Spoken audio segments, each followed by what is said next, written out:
Bonjour tout le monde, j'entame aujourd'hui l'avant-dernière vidéo de cette série Étudier en France quand on est étranger. Déjà, vous avez eu tout un parcours du combattant avec votre famille pour arriver en France. Mais voilà que d'autres problèmes arrivent, se présentent à vous, comme le problème d'intégration. Et pourtant, ce n'est pas fini, ce n'est que les débuts. Alors, comment faire des économies? Parce que c'est le problème d'argent qui va se présenter très vite.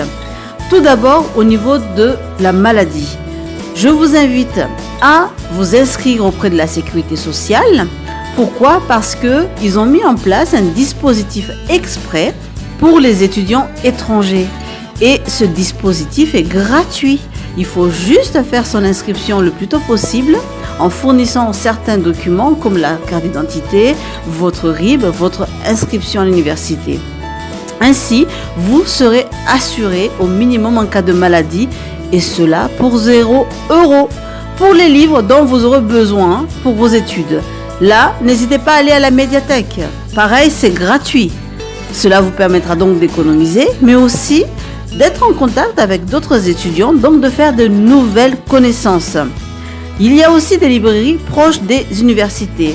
Et en général, ils vendent donc les livres d'occasion pour moins de 5 €. Pour vous nourrir le midi, le Crous, le service de cantine de l'université, offre le menu pour 3,30 €. En cette période de Covid, ils l'ont ramené à 1 € seulement. Pour les autres repas, eh bien, mangez des fruits pour vos petits déjeuners goûter et des légumes pour vos dîners. Cela vous reviendra donc moins cher en minimisant le temps de préparation et cerise sur le gâteau, vous mangez mieux. Si à un moment, vous êtes amené à trouver un logement, sachez que j'ai fait une vidéo là-dessus qui se nomme « Étudiants, comment se loger ». Je vous mets le lien en description de cette vidéo. Tout cela m'amène à un autre point. Vous venez d'un pays à faible pouvoir d'achat. Vos parents y sont toujours. Vous êtes en France maintenant. Il est évident que vos parents ne peuvent pas subvenir à vos besoins à 100%, même ne serait-ce que 1%. Mais comment s'en sortir? Parce que vous ne pouvez pas mettre de côté vos études.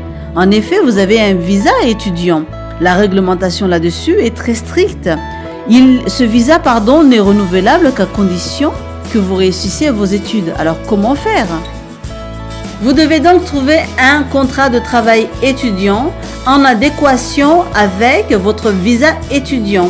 C'est-à-dire que vous ne pouvez pas signer un contrat qui préconise plus de 21 heures de travail par semaine. C'est la règle.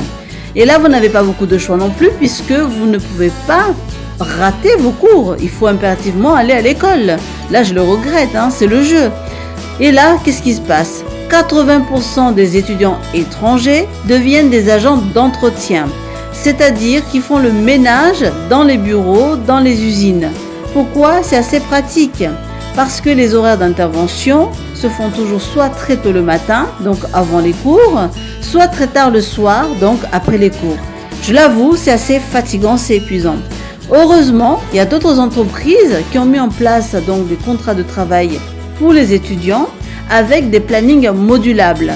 Mais pour cela, je vous invite à cliquer sur le lien en dessous que j'ai mis en description qui s'appelle Job étudiant. Et là, vous avez toutes les précisions.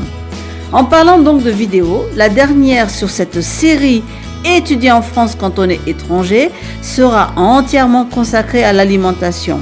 D'ici là, prenez soin de vous et à bientôt!